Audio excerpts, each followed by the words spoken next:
Hello everyone, welcome to Civil Mania. देखिए, अगर किसी ने मेरा चैनल को सब्सक्राइब नहीं किया है, please you are requested to subscribe the channel. And अगर आप लोगों को पसंद आए videos, please like the videos as well. ठीक है, तो चलिए आज शुरू कर लेते हैं। मैं आज आप लोगों को बताऊंगा फ्लूइड मैकेनिक्स के ऊपर 35 ऑब्जेक्टिव क्वेश्चंस। तो चलिए शुरू कर लेते हैं। पहला क्वेश्चन है, एन आइडियल फ्लूइड इज, क्या होगा? देखिए, ideal fluid is the one. Ideal fluid क्या हो सकता है? Ideal fluid is one which obey Newton's law of viscosity, frictionless and incompressible, very viscous, frictionless and viscous. तो इसका जो आंसर हो जाएगी, आइडियल फ्लूइड वही फ्लूइड है जो फ्रिक्शनलेस होता है and as well as it is incompressible. तो the option will be option number B.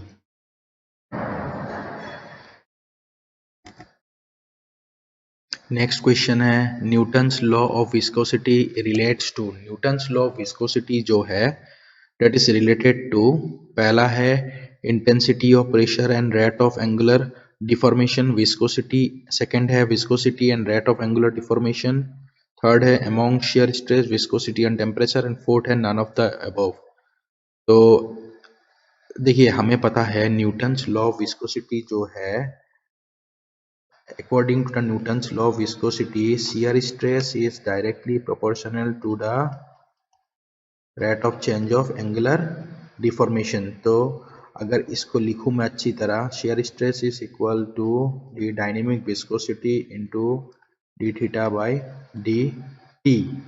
तो इसका मतलब क्या है? that shear stress is directly proportional या related to the viscosity and rate of angular deformation. ये जो d theta by d t, इसको हम लोग कहेंगे रेट ऑफ एंगुलर डिफॉर्मेशन। तो the answer will be option number B.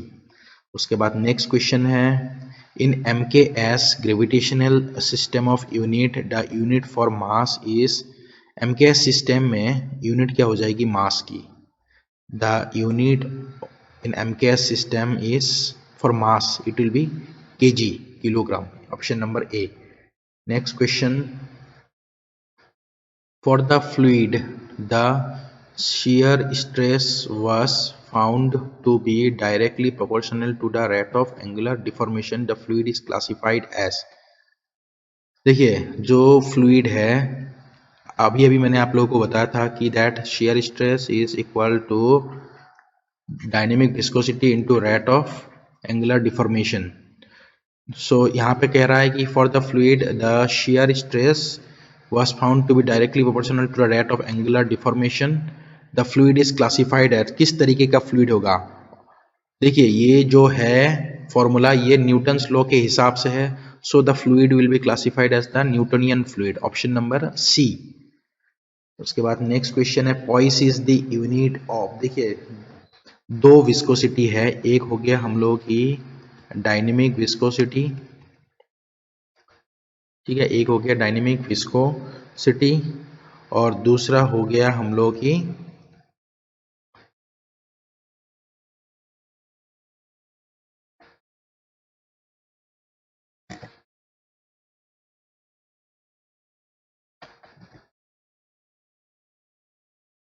Kinematic viscosity. ठीक है, ये हो गया दो टाइप ऑफ विस्कोसिटी। ये हम लोग डिनोट करते हैं म्यू से और ये हम लोग डिनोट करते हैं न्यू से। ठीक है, nu is equal to mu by rho. Rho is the density, ये हो गया डेंसिटी। सो दोनों का यूनिट अलग अलग है। जैसे हम लोग की जो डायनेमिक विस्कोसिटी है, इसका यूनिट हो गया Newton per metre square second, मतलब न्यूटन सेकेंड पर मीटर स्क्वायर, और इसका हो गया सेंटीमीटर स्क्वायर पर सेकेंड।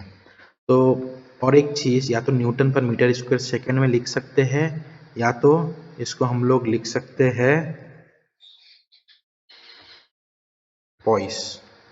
ठीक है, ये दोनों यूनिट हो सकता है डायनेमिक विस्कोसिटी का, या तो Newton per metre square second या तो पॉइस। और एक चीज आप लोगों को याद रखना है कि 1 newton per metre square second is equal to 10 poise. जो newton per metre square second और पॉइस है, इनका रिलेशनशिप ये है कि 1 newton per metre square second is equal to 10 poise, और ये दोनों यूनिट है डायनेमिक विस्कोसिटी के। उसके बाद काइनेटिक विस्कोसिटी के यूनिट है सेंटीमीटर स्क्वायर पर सेकेंड या तो स्टोक, और रिलेशनशिप होगी 1 centimetre square per second is equal to 10 to the power of 4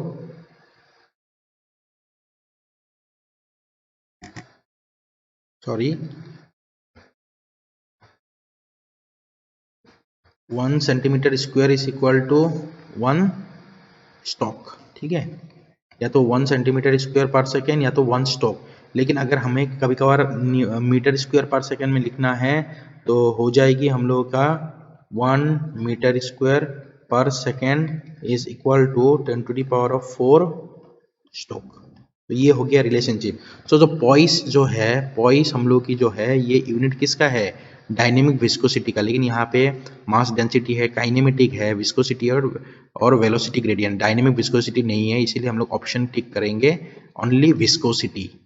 उसके बाद नेक्स्ट क्वेश्चन है हम लोग के, the property of a fluid which determines its resistance to shearing stress, that property is known as what? देखिए, shearing liquid के particle जो होता है इनके बीच में शेयरिंग होगा, लेकिन उसकी रेजिस्टेंस को हम लोग बोलेंगे that property is termed as viscosity.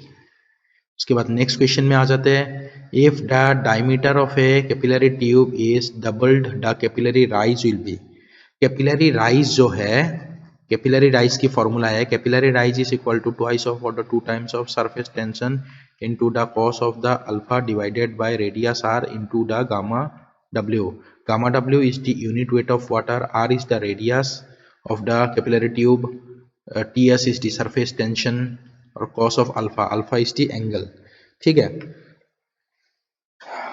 ये हो गया हम लोगों की कैपिलरी राइज की फॉर्मूला। तो डायमीटर के बारे में पूछ रहा है, if the diameter of a capillary tube is doubled, यहाँ पे हम लोग लिख सकते हैं twice of surface tension into cos of alpha divided by radius, radius is equal to diameter by 2 into the gamma w। if the diameter of the capillary tube is doubled, तो double हो जाएगी, तो हम लोग का जो value है वो कितना होगा? नॉर्मली हम लोग का 4 रिलेशनशिप जो है 4/d है, लेकिन ये अगर हम लोग का डबल हो जाता है 2d हो जाएगी। अगर 4d के जगह हम लोग लिखते हैं 4/2d, तो ये जो है हाफ ऑफ h हो जाएगी, इसका मतलब हाफ हो जाएगी। Option will be option number C. उसके बाद नेक्स्ट क्वेश्चन में आ जाते हैं, flow of fluid take place due to H. Flow of fluid क्यों मतलब होता है? The flow of fluid take place due to its viscosity, compressibility, surface tension, deformation under shear force. बिल्कुल सही, flow of fluid takes place only because of the deformation under the shear force, क्योंकि एक flow ही उस जो fluid के flow होता है, date is liquid या गैसेस का जो फ्लो होता है, ये एक तरीके का डिफॉर्मेशन होगा। ठीक है, तो option will be option number D. If the diameter of a capillary tube is doubled the capillary rise will B, अभी अभी मैंने बताया था कैपिलरी राइज जो है डायमीटर अगर डबल्ड हो जाएगी, कैपिलरी राइज हाफ हो जाएगी। Option number C. कुछ क्वेश्चन जो है ये रिपीट होता है, इसीलिए पीपीटी में मैं दिखा कर रखा हूँ। उसके बाद नेक्स्ट है, the pressure intensity in kg per centimetre square at any point in a liquid is. Pressure intensity की वैल्यू क्या होगा? देखिए, जो प्रेशर इंटेंसिटी हो जाएगी, pressure intensity is equal to the gamma into the H या rho जी into H. सो यहाँ पे जो ऑप्शन है गामा इंटू द एच। ठीक है, तो आंसर हो जाएगी हम लोगों की option number D, W into H या गामा इंटू द एच। यहाँ पे ये गामा का मतलब है यूनिट वेट, और यहाँ पे W का मतलब है यूनिट वेट। ठीक है, तो गामा इंटू एच। उसके बाद the characteristic of an ideal fluid is, ideal fluid की कैरेक्टरिस्टिक क्या है? One which satisfies continuity equation, उसके बाद one which flows with least friction, one which obeys Newton's law of viscosity, and the last one is frictionless and compressible. Ideal fluids वही fluids है जो कि frictionless रहेगा and they are incompressible, क्योंकि कोई भी ऐसा फ्लूइड नहीं है जो कि इनकम्प्रेसिबल होता है, ना कि फ्रिक्शनलेस होता है। सो आइडियल कंडीशन में जो कैरेक्टरिस्टिक होगा, the characteristic of the ideal fluid is frictionless as well as incompressible. इसके बाद नेक्स्ट क्वेश्चन है the ratio of specific weight of a liquid to the specific weight of the pure liquid at a standard temperature is called as, क्या होगा? The ratio of the specific weight, specific weight या तो specific weight लिखेंगे या तो density, density of the liquid to the density of the pure liquid that is water at standard temperature. ये हमेशा क्या होगा?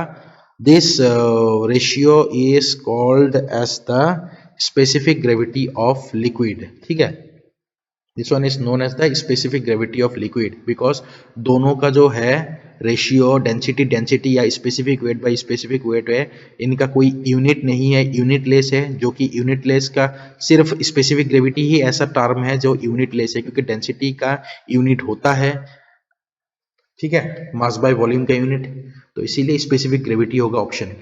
उसके बाद next the bulk modulus of a fluid is the ratio of is the ratio of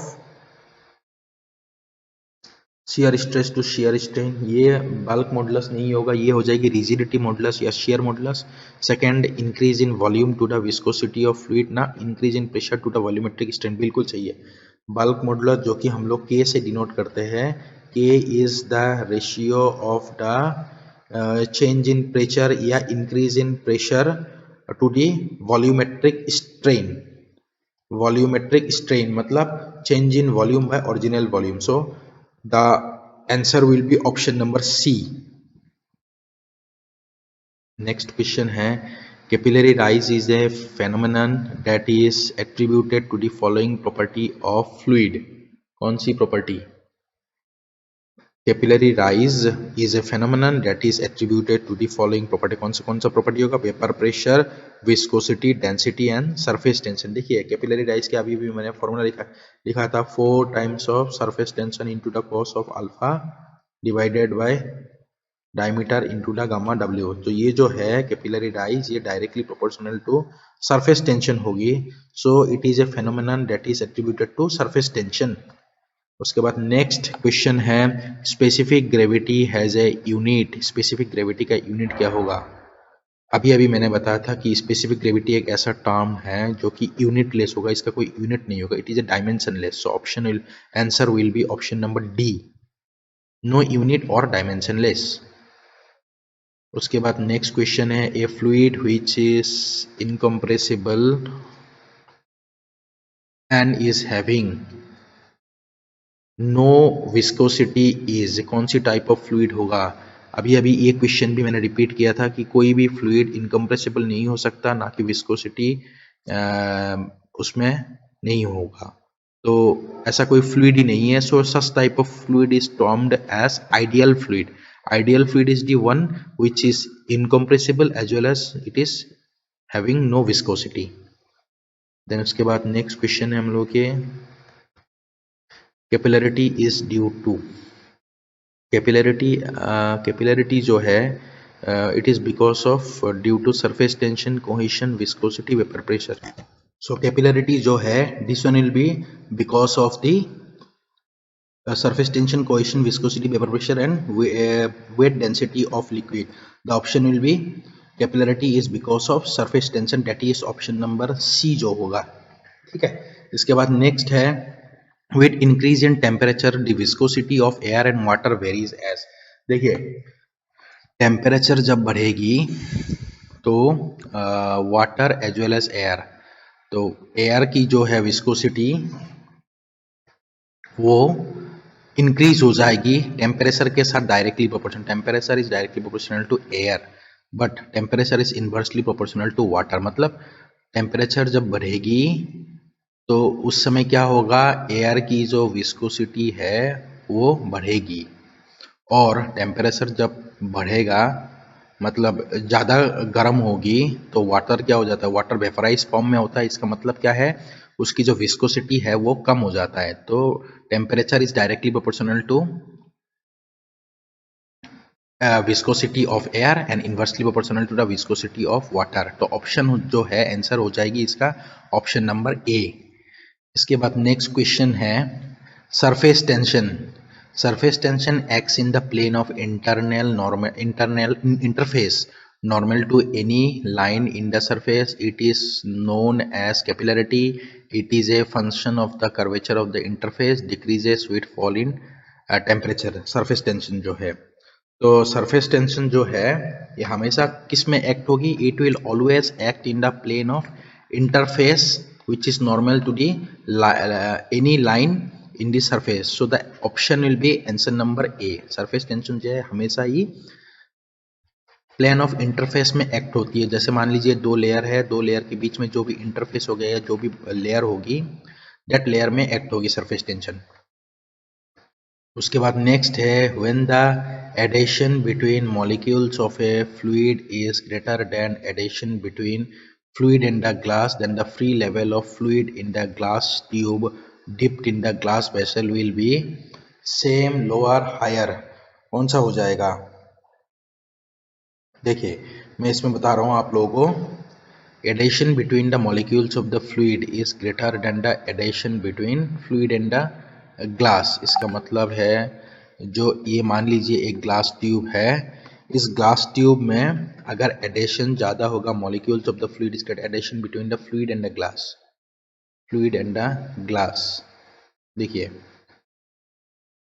जो glass है, ये glass है, ये फ्लूइड है, अगर इनके बीच में एडिशन कम होगा in comparison to the adhesion between the molecule, ठीक है, मॉलिक्यूल्स में एडिशन ज़्यादा है तो हमेशा क्या होगा, the layer will be lower than the surface of the fluid. Option will be option number B, ठीक है। इसके बाद नेक्स्ट क्वेश्चन है if the capillary rise of water in a 1 mm diameter tube is 3 centimeter, the height of capillary rise of water in a 0.2 mm diameter tube in centimeter will be, क्या होगी। देखिए capillary rise and कौन कौन सी relationship निकालनी है, capillary rise की और diameter की। So capillary rise is equal to the 4 times of surface tension into the cos of alpha divided by diameter into gamma W. इसका मतलब है जो कैपिलरिटी और डायमीटर है H1 D1 हो जाएगी, मल्टीप्लाई कर देंगे इक्वल टू इस फॉर्मूला से H1 D1 आ रहा है, दूसरे से क्या आएगी H2 D2 आएगी। तो इसमें मैं वैल्यूज को सब्स्टिट्यूट कर दूंगा। The capillary rise of A water is 1 mm is 3 centimetre, तो 3 सेंटीमीटर कर दिया और 1 mm लिख लिया मैंने, ठीक है, 1 mm कर दिया विच इज इक्वल टू H2 जो है वो भी सेंटीमीटर में आएगा और डायमीटर को हम लोग लिखेंगे mm में। सो 3 डिवाइडेड बाई 0.2, ठीक है, which is equal to 15 centimetre. So option will be option number C. उसके बाद नेक्स्ट क्वेश्चन है which of the following fluid can be classified as non Newtonian fluid. देखिए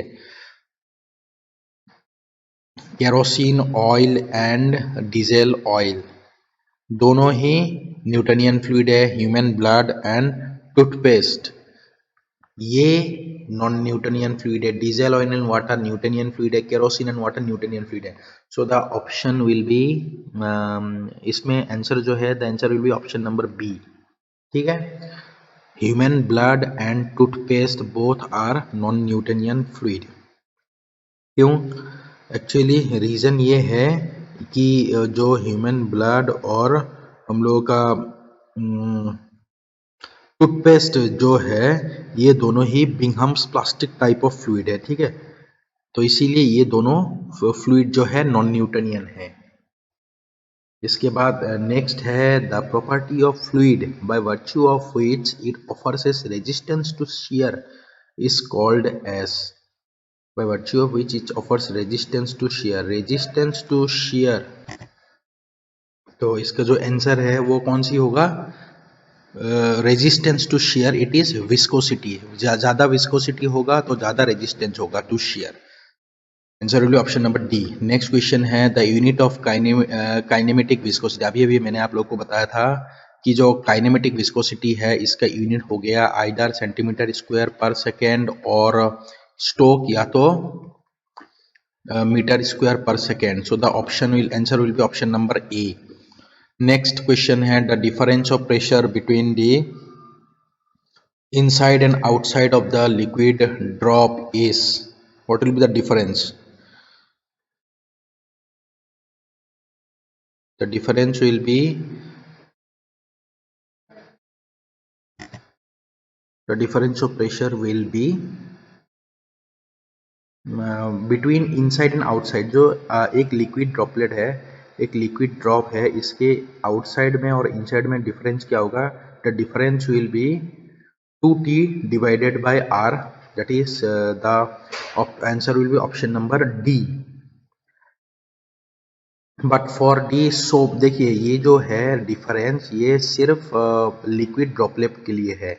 मान लीजिए दो चीज़ें और होगा, एक हो गया सोप बबल, ठीक है, एक हो जाएगी हम लोग की सोप बबल के लिए और एक हो जाएगा हम लोग का जेट ऑफ वाटर के लिए, ठीक है। सोप बबल के लिए जो डिफरेंस है वो हो जाएगी P is equal to 4t/r हो जाएगा और जेट के लिए हो जाएगी simple T divided by R, jet of water, ठीक है। तो एक हो गया वाटर ड्रॉपलेट, दूसरा हो गया सोप बबल एंड तीसरा हो जाएगा जेट ऑफ वाटर। उसके बाद नेक्स्ट क्वेश्चन है the property by which a liquid opposes relative motion between its different layer is called, क्या हो जाएगी? The option will be, answer will be option number C, this relative motion और this resistance is termed as viscosity. उसके बाद next question है Newton's law of viscosity is a relationship between, okay, Newton's law of viscosity is a relationship between the, क्या क्या होगा? shear stress is directly proportional to the rate of angular deformation, that is rate of shear strain, shear stress and shear strain, Newton's law of viscosity, relationship between shear stress and shear strain or rate of shear strain और angular deformation, ठीक है। तो answer will be option number B हो जाएगी। Next question है a fluid whose viscosity does not change with the rate of deformation or shear strain is termed as whose viscosity does not change, ठीक है, जिसका viscosity change नहीं होगा, that fluid will be does not change with the rate of deformation or shear strain, that fluid is termed as the Newtonian fluid, ठीक है, that fluid is termed as Newtonian fluid। Next question है हम लोगों का viscosity, viscous force is the dash of shear stress due to viscosity and cross sectional area of flow। तो जो viscous force है, the viscous force is equal to the stress in viscosity या viscosity या stress into area हो जाएगी। so it is the product होगा, viscous force is the product of shear stress due to viscosity and cross sectional area, product हो जाएगी। Option answer भी option number B. Next है viscosity of water in comparison to mercury is, किसका viscosity ज़्यादा होगा, किसका कम होगा? अगर दोनों को देखा जाए, the viscosity of water in comparison to the mercury will be always lower. Water की जो विस्कोसिटी है ये हमेशा कम होता है in comparison to the mercury, mercury की ज़्यादा होगा, ठीक है। इसके बाद नेक्स्ट है which of the following parameter is not associated with viscosity? Redwood, Saybolt, Engler और ऑर्सेट, इनमें से जो ऑप्शन है वो हो जाएगी, आंसर हो जाएगी हम लोग की Orsat. Orsat is the one parameter which is not associated with viscosity. उसके बाद नेक्स्ट जो हम लोग की क्वेश्चन है which of the following is the unit of visco kinematic viscosity. अभी अभी मैंने आप लोगों को बताया था काइनेमेटिक विस्कोसिटी का जो यूनिट है या तो सेंटीमीटर स्क्वायर पर सेकेंड होगा, या तो स्टोक होगा, या तो मीटर स्क्वायर पर सेकेंड होगा। ठीक है, ऑप्शन सी हो जाएगी। नेक्स्ट क्वेश्चन है ए 850 kg liquid occupies volume of 1 cubic meter, then 0.85 represents what? 850 kg liquid occupies volume of 850 kg है और 1 मीटर क्यूब है इसका वॉल्यूम। ये हो गया हम लोगों की वॉल्यूम और ये हो गया इनका वेट। ठीक है, तो अगर इनको मैं डिवाइड करता हूं, ठीक है, पहला चीज तो है इसका जो 0.85 वैल्यू है इसका कोई यूनिट नहीं है, so it cannot be density, या तो it cannot be specific mass, तो ज्यादातर या specific weight. So option will be answer number, option number C होगा, specific gravity. Specific gravity is the ratio of mass density of liquid divided by mass density of water. पहला चीज है 850 kg occupied by 1 cubic metre, so density जो हो जाएगी वो होगा 850 divided by 1000, that is 0.85 हो जाएगा density, divided by the density, divided by the density of water, that is 1। So this one will be equal to the specific gravity, जो कि हम लोगों का जो वैल्यू होगा वो हो जाएगी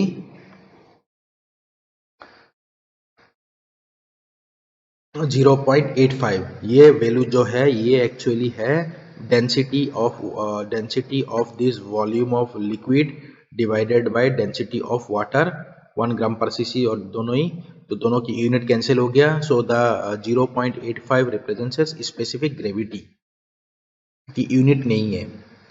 A liquid would weight the solid if adhesion force as compared to cohesion force are. Liquid would weight the solid, देखिए एक लिक्विड में प्लेस कर रहा हूँ इसके अंदर, it will weight the solid, solid को वेट करेगा whenever the adhesion force as compared to the cohesion force are always more, ज्यादा होना होगा, अगर कम हो गया तो फिर वेट नहीं कर पाएगा। ठीक है, उसके बाद नेक्स्ट क्वेश्चन है the compressibility of a fluid is given है। देखिए कंप्रेसिबिलिटी और जो बल्क मॉडुलस है दोनों ही इन्वर्सली प्रोपोर्शनल होता है। सो यहाँ पे हम लोगों को कहा गया है find out the bulk modulus. So the bulk modulus will be equal to 1 divided by 5 into 10 to the power of -11, जो कि इसका जो वैल्यू है वो कितना होगा, डिवाइड करने इसका जो वैल्यू है 1 divided by 5 into 10 to the power -11, इससे वैल्यू आ रहा है 2 into 10 to the power of 10 pascal आ रहा है। पास्कल का मतलब है न्यूटन पर मीटर स्क्वायर, या तो पास्कल या तो न्यूटन पर मीटर स्क्वायर। तो यहाँ से गीगा पास्कल अगर करेंगे तो हो जाएगी 2 into 20 into 10 power of 9 pascal. तो ये जो 10 to the power of 9 which is termed as giga pascal, so 20 giga pascal. So option will be, answer will be option number C. ठीक है, तो आज की वीडियो में इतना ही था, 35 टोटल क्वेश्चंस। ठीक है, बाकी नेक्स्ट वीडियो में मैं फिर से नेक्स्ट सीरीज में लेके आ जाऊंगा 35 next questions of fluid mechanics. बाकी आप लोग का अगर पसंद आया हो please like the video and subscribe the channel if you have not subscribed it yet. Thank you.